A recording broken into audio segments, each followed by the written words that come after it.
Welcome back to section 6 of chapter 4. This is the last section in chapter 4, and it's on related rates, which is one of my favorite topics. Take that as you will. Um, I like this because it you get some fun problems with this topic, a little bit of problem solving. When you take it step by step, the problems aren't particularly difficult. However, they're all a bit different. So, Um, it can be a little bit challenging for some people, but once you get it, though, it tends to go pretty easily. Um, our learning targets, we're going to answer questions involving geometric figures whose dimensions are changing over time. We're going to solve applications involving related rates, and we're going to solve related rate problems involving particle motion. So, oh, that didn't fade in. The question is, what are related rates? Related rates are where we have a couple things and they're changing over time, and one thing will affect the other thing. They're related. For example, if we have a sphere of radius r, and we're looking at the volume, as the radius increases, the volume will increase, and it increases not randomly, but in a way that's related to the radius. So if we were to find this, we would start out with a formula. The formula for the volume of a sphere, volume equals 4/3 pi r cubed. Then we take the derivative with respect to time. So this is going to look kind of like implicit differentiation, because we'll have the change in volume with respect to time equals, and then the r here is a variable, so we can multiply by the 3. So that gives us 4 pi r squared times dr over dt with respect to time. And so these are the rates at which the volume and radius are changing at this specific radius, because those rates will change as the radius changes. When the radius is small and it's increasing, usually at a constant amount, but sometimes the volume's increasing at a constant amount. But when the radius is small and it's increasing, the volume's not going to be getting all that much bigger very quick. But as the radius gets bigger, the change in volume is going to be a lot faster. So what's going to happen is we're going to find this, then we're going to get a bunch of information. We're going to get all the different variables except for one, and we'll have to find that one. So some strategies. The very first thing, understand the problem. What is it actually asking you to find? What information are you being given? And that will help. Specifically, what are you being asked to find? Because, well, and I guess what you're given, because that'll depend, that will dictate what mathematical model you are using. Here we use the volume of a sphere, because we have a sphere, we have a radius, and it's talking about the volume. We could have also used the surface area of a sphere. That wouldn't have gotten us what we needed, though, because we were talking about volume. So just because it's a formula doesn't mean you need to use it. Be specific in what it's asking you to find. Then write the equation relating the variables, whose rate you're seeking, to the ones you want to know. And so that's what we did. We differentiated both sides of the equation implicitly with respect to time, following chain rule, and then substitute the values, and then finally interpret the results. Like, what are we getting? So most of what we're going to be looking at today are just examples. Like, how do we do some of these types of problems? So the first one is going to be a ladder problem, but before that, we have the ladder theorem. And this is not actually an official theorem. This is just something that happens. So when working with real-world applications of advanced mathematics, it is obligatory to involve a ladder at some point, preferably one leaning against a wall. With related rates, chances are that ladder is going to be falling. A 10-foot ladder leans against the wall. If the top of the ladder begins to slide down the wall at a rate of 2 feet per second, how fast is the bottom of the ladder sliding away from the wall when the top of the ladder is 8 feet off the ground? I was actually just playing around with this. I had a ladder in my classroom because I had to take down a bunch of tall posters, and so I was pulling it away from the wall and watching it fall at increasing speeds, and then stopping it so it didn't make a loud noise on the floor. Very first part of this, draw a picture. The picture should represent what we're doing. We have a ladder leaning against the wall. That ladder is 10 feet, and we're pulling it away. So it's going that way, which means that the top is going down. So we need an equation that relates the x, the y, and the 10. What kind of equation would this be for a triangle? Pythagorean theorem. Probably. Other options would be trig functions, but that would be if we were looking for an angle. We don't have an angle. We have 3 sides of a triangle, so let's go Pythagorean theorem. Pythagorean theorem says that x squared plus y squared equals the ladder squared. We can substitute in anything that's a constant here. We do have a constant. The ladder is not changing.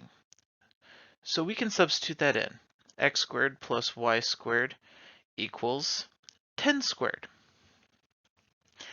And now we can find the derivative with respect to time. So again, this is implicit, except instead of just dx and dy, we'll have dx over dt and dy over dt, because that's a change of x with respect to time and the change of y with respect to time. So derivative 2x, or x squared, is going to be 2x times dx over dt plus y squared is 2y times dy over dt equals 0, because that's a constant. If we didn't realize that was a constant, we would have had 2L times dl over dt, but L's not changing, so dl over dt would be 0, so it would still end up being 0. All right, now we want to, so we have it differentiated. Now, what are we looking for? We see that the top of the ladder begins to slide down the wall at a rate of 2 feet per second. So the top of the ladder is sliding down the wall. That's a rate. That is dy over dt. And it's going down the wall, so let's go -2. How fast is the bottom of the ladder sliding away from the wall?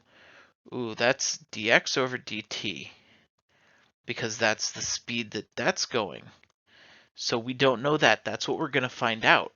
And so we should have x and y. When the top of the ladder is 8 feet off the ground, so y is going to equal 8. So we have 2 times x, we don't know x yet, dx over dt, we do know, we don't know that, but that's what we're looking for, plus 2 times y is 8 times dy over dt, which was -2. So how could we find x? Well, the Pythagorean theorem. We know that y is 8. We know x squared plus 8 squared equals 10 squared. So 10 squared is 100, 8 squared is 64. You can subtract to get x equals 6. You may have already figured out that way to 6, 8, 10 right triangle. Yeah. So it equals 6. Now we just have to solve for the dx over dt. And that's one piece. Like, we don't separate that. We're going to add that stuff over.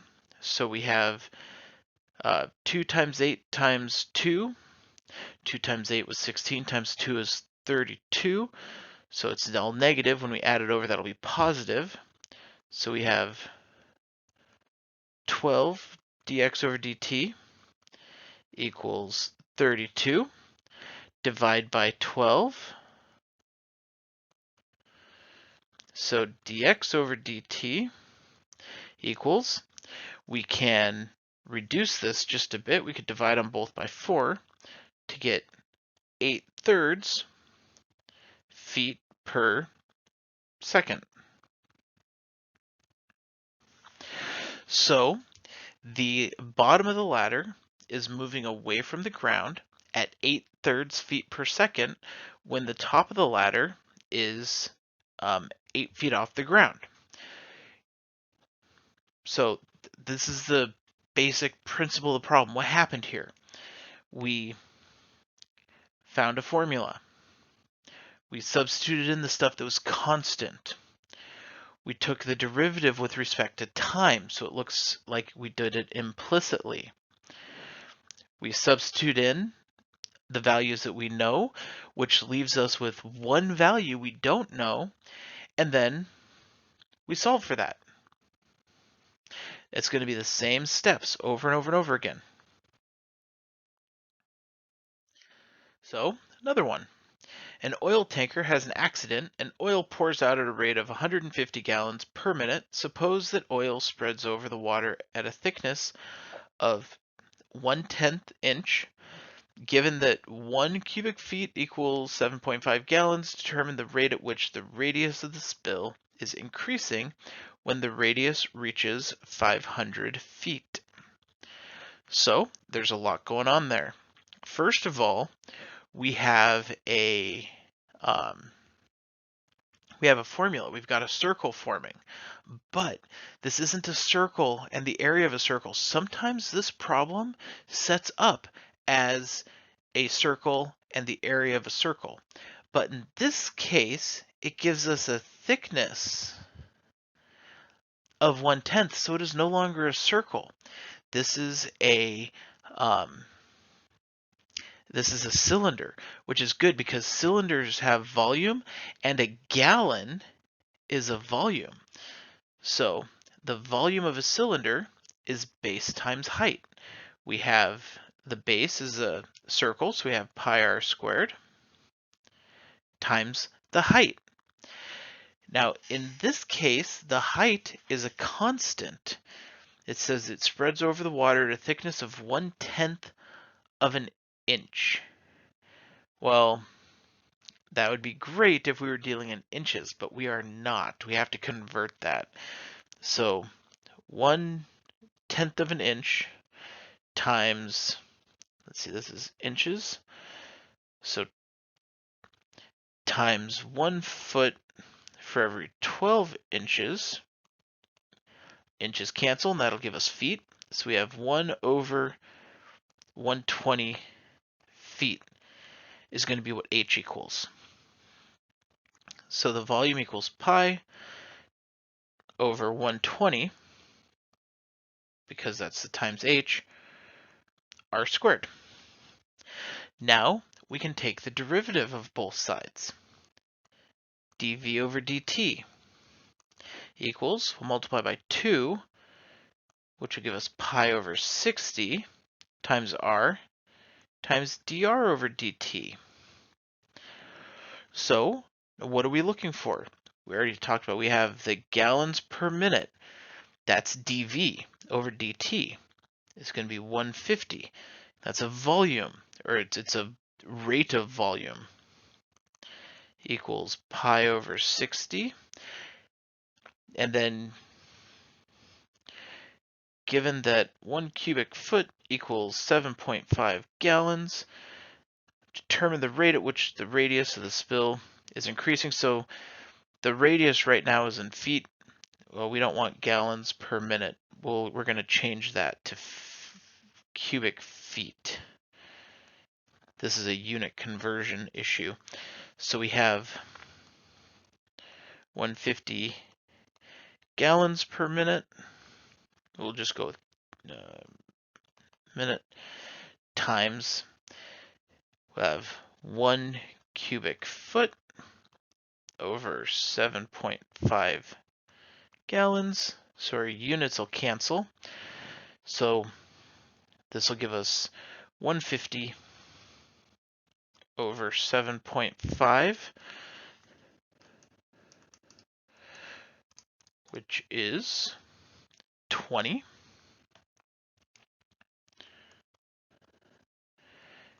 Cubic feet per minute. So that's what's going to go there because we wanted the units to be the same. So now we're in 20 cubic feet per minute is equal to pi over 60 times the radius. The radius reaches 500 feet. That's the constant, or it's not a constant, that's changing, but that's the moment in time we're looking for it.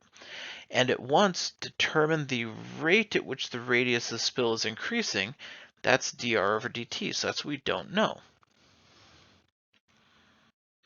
So we can multiply, divide, so we can multiply that 60 over to get 1200 equals 500 pi times dr over dt, divide by 500 pi, divide by 500 pi, so we get 12 fifths, 12 over 5 pi equals dr over dt. Generally speaking though, 12 over 5 pi does not help us too much with the radius.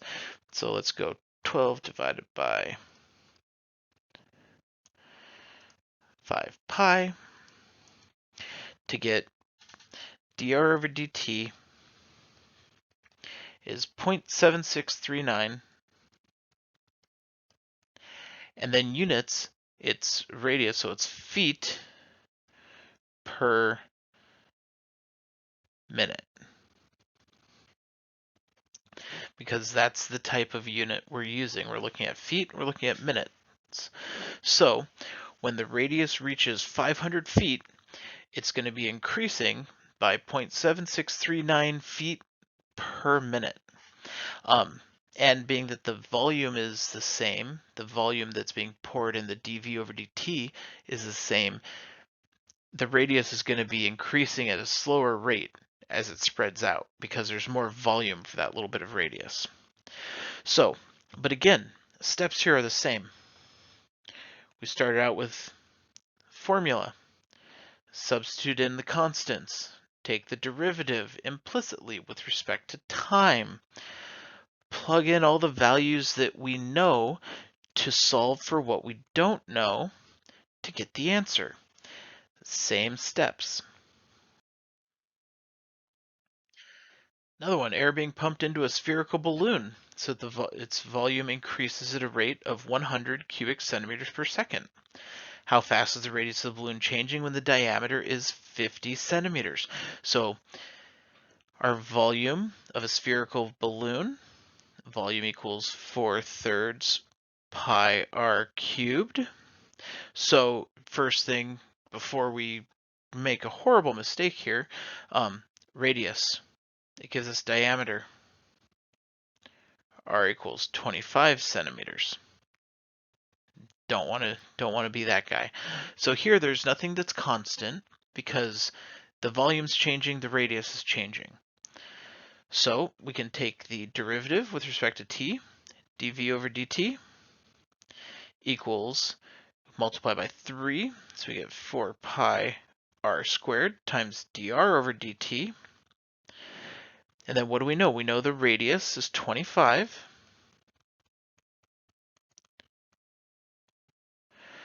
We know the volume increases at a rate. That's the rate of change of the volume. That's the dV over dt. So that's 100 there. And we're looking for how fast is the radius changing. So that's the dr over dt. Sometimes that's the easiest thing to put first. That way you know what it is and everything else you can fill in. So we have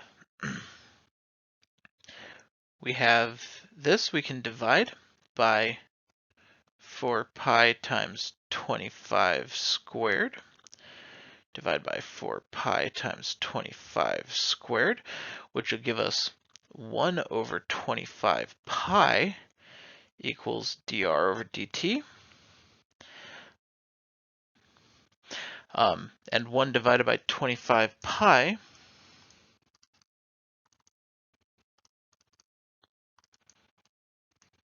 is 0.0127.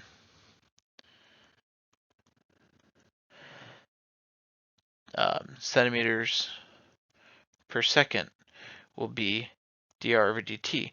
So when the balloon is 25 centimeters in, or as a radius, or 50 centimeters across, the radius will be increasing at 0.0127 centimeters per second. So again, steps are the same. Start out with the formula. We didn't have any constants to plug in.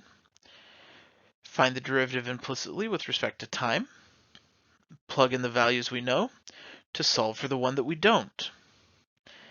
It's the same stuff over and over and over. The tricky part is coming up with the formula sometimes. Like, what is it asking you to do?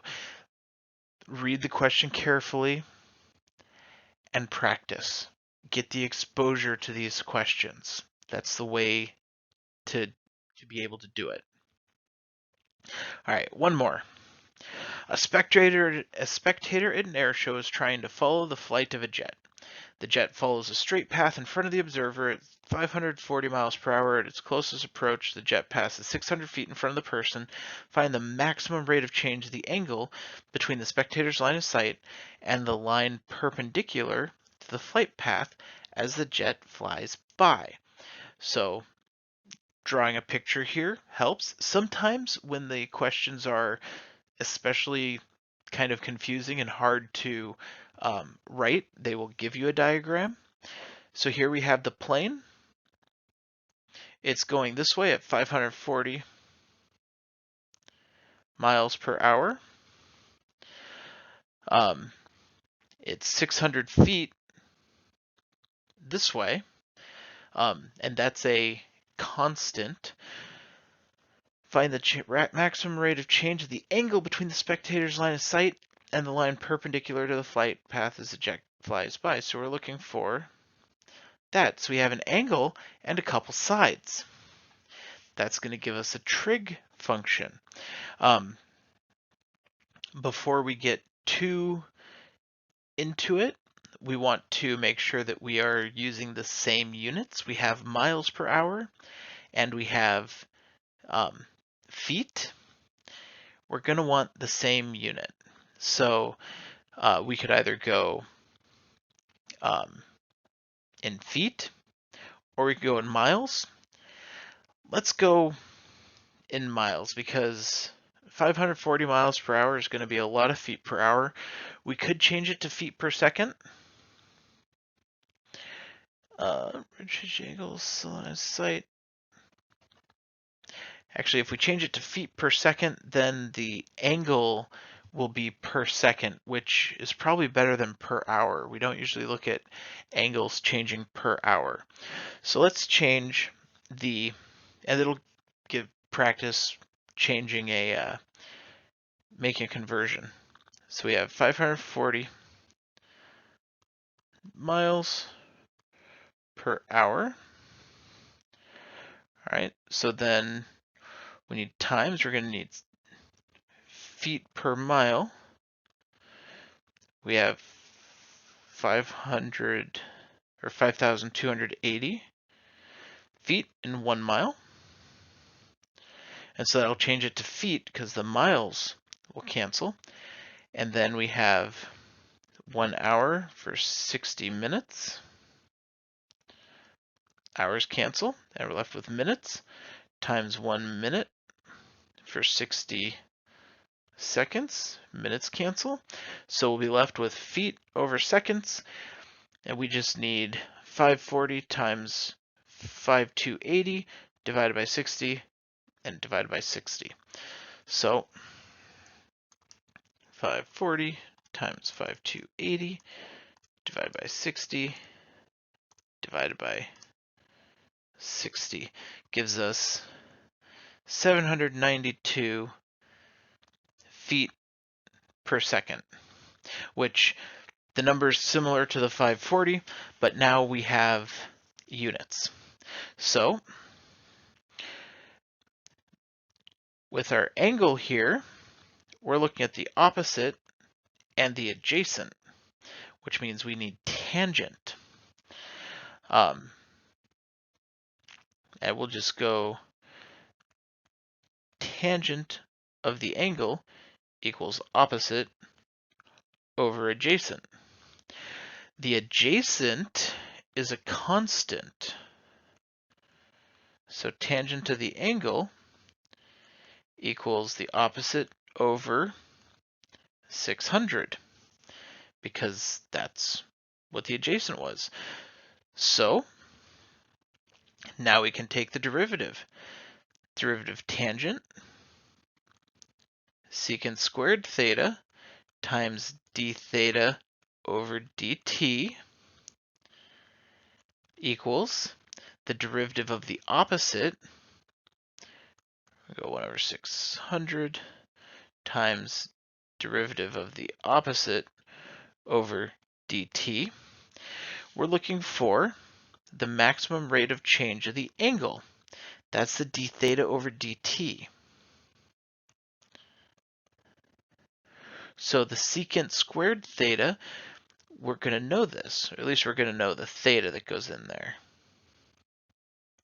Secant squared of something equals 1 over 600 times the change of the opposite with respect to time, which was that 540 miles per hour, so 792 feet per second. And now we need to find the angle.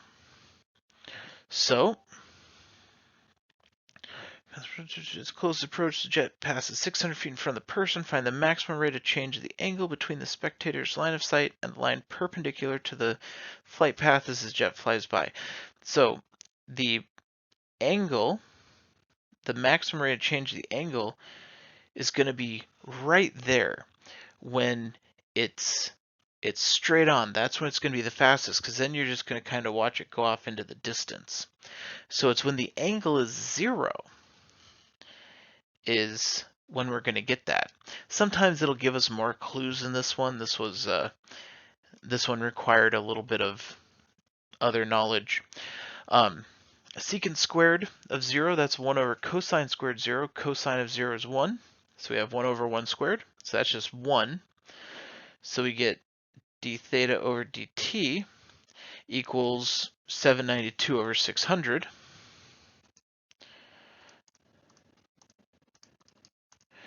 Which is 1.32, and that would be radians per second. Because it's d theta, we're going to measure the theta in radians. This is calculus. We're always going to measure the theta in radians, almost always. But 1.32 radians per second. If we had gone to change that 600 into miles, we would have gotten different.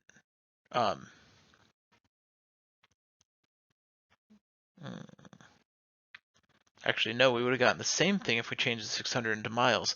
If we didn't change the hours into seconds, we would have had a different